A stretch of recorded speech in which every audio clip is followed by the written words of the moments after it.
ছাত্ৰ-ছাত্ৰীসকল ইটো ভিডিঅ'ত আমি শিকিম বোৰৰ পাৰমাণৱিক আৰ্হি। বোৰে পাৰমাণৱিক আৰ্হি কিয় সাজিলে?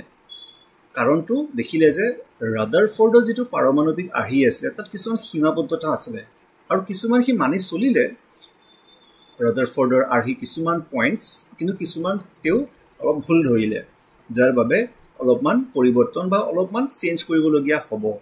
এই আৰ্হিটো বোৰে প্ৰস্তুত কৰিছে আৰু ই ৰাদাৰফৰ্ডৰ পৰমাণুৰ আৰ্হিৰ ওপৰত ভিত্তি কৰি তৈয়াৰ কৰা হৈছে। বোৰৰ পৰমাণুৰ আৰ্হিৰ ধাৰণাসমূহ কি আছিলে? পৰমাণু এটাত নিউক্লিয়াছৰ নামৰ এটা সৰু কিন্তু বৃহৎ কেন্দ্ৰৰে বৃহৎ ধনাত্মক আধানৰ কিন্তু আৰু আটাইতকৈ বেছি তাৰ ভৰ কেন্দ্ৰৰে গঠিত, যাৰ চাৰিওফালে ইলেক্ট্ৰন বহি থাকে। ইহঁতৰ ঘূৰ্ণনৰ বাবে প্ৰয়োজনীয় অভিকেন্দ্ৰিক বল ইলেক্ট্ৰন আৰু নিউক্লিয়াছৰ মাজত স্থিতিবৈদ্যুতিক আকৰ্ষণ বা যিটো কুলম্বৰ আকৰ্ষণৰ দ্বাৰা প্ৰদান কৰা হয়। এইটো মই যোৱা ভিডিঅ'টো কৈছিলোঁ যে FE = FC, মানে স্থিতিবৈদ্যুতিক আকৰ্ষণ আৰু অভিকেন্দ্ৰিক বল দুটা সমান হ'ব লাগিব। দ্বিতীয়টো কৈছিলে যে ইলেক্ট্ৰনবোৰ বৃত্তাকাৰ কক্ষপথত ঘূৰি থাকে, য'ত ইলেক্ট্ৰনৰ কৌণিক ভৰবেগ হ'ব L = NH/2π।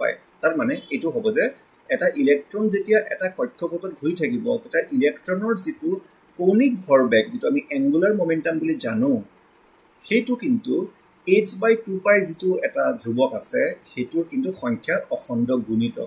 তাৰমানে এটা ইলেক্ট্ৰন ঘূৰি ফুৰি থাকোঁতে ইয়াৰ কক্ষপথত হয়তো তাৰ কৌণিক ভৰবেগ হ'ব h/2π বা 2h/2π বা 3h/2π, অখণ্ড গুণিত হিচাপতে h/2π মানটো থাকিলেহে সেই ইলেক্ট্ৰনটো এই যিটো কক্ষপথত ঘূৰি থাকিব পাৰিব, যিটি কক্ষপথত ঘূৰি থাকিব নোৱাৰে। এইবোৰ কক্ষপথ কিছুমান বিশেষ কক্ষপথ য'ত এই চৰ্তটো থাকিব লাগিব, নহ'লে সেই ইলেক্ট্ৰনটো এনেকৈ ঘূৰি ঘূৰি গৈ পিছত গৈ নিউক্লিয়াছত গৈ পৰি যাবগৈ।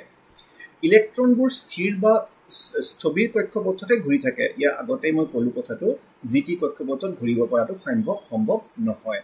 আৰু এই কক্ষপথত ঘূৰি থকাৰ সময়তে ইহঁতে শক্তি বিকিৰণ নকৰে। যিবোৰ কক্ষপথত ঘূৰি থাকে আৰু যিবোৰ কক্ষপথত ঘূৰি থাকোঁতে এটা ইলেক্ট্ৰনৰ কৌণিক ভৰবেগৰ এইটো চৰ্ত মানি চলে, তেতিয়াহ'লে সেইটো কক্ষপথত কিন্তু কোনো ধৰণৰ বিদ্যুৎ চুম্বকীয় তৰংগ এইটো নিৰ্গমন নকৰে আৰু স্থিৰভাৱে চলি থাকে।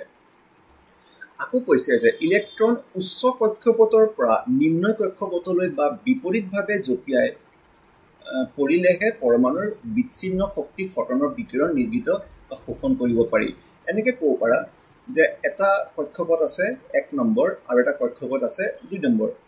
এটা ইলেক্ট্ৰন 1 নম্বৰ কক্ষপথত আছিলে, বাহিৰৰ পৰা এটা শক্তি পালে, ফটন পৰিলে বা বৈদ্যুতিক শক্তি পালে বা তাপ হ'ল, এই ইলেক্ট্ৰনটো শক্তিটো বাঢ়ি যাব। বাঢ়ি যোৱাৰ পিছত সেইটো ওপৰৰ কক্ষটোলৈ জাপ মাৰি বা জঁপিয়াই গুচি যাবগৈ। কিন্তু এই ওপৰৰ 2 নম্বৰ কক্ষপথটোত বেছি সময় থাকিব নোৱাৰিব, লগে লগে আহি যাব লাগিব আগৰ ঠিকানাতে।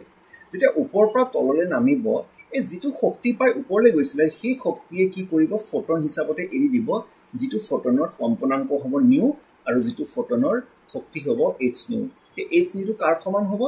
এই যিটো দ্বিতীয়টো কক্ষপথত যিটো শক্তি আছিলে ইলেক্ট্ৰনটোৰ আৰু প্ৰথম কক্ষপথটোৰ যিটো শক্তি আছিলে, শক্তিটোৰ যিটো কিমানখিনি পাৰ্থক্য হ'ল, এই পাৰ্থক্যটো এই নিৰ্গমন হৈ যোৱা বা ওলাই যোৱা ফটনটোৰ শক্তিৰ সমান হ'ব। বা এটা ইলেক্ট্ৰন যেতিয়া ওপৰৰ কক্ষপথৰ পৰা তলৰ কক্ষপথলৈ নামি যায়, তেতিয়াহ'লে এটা ফটন এৰি দিয়ে, সেই ফটনটোৰ শক্তি হ'ব hν।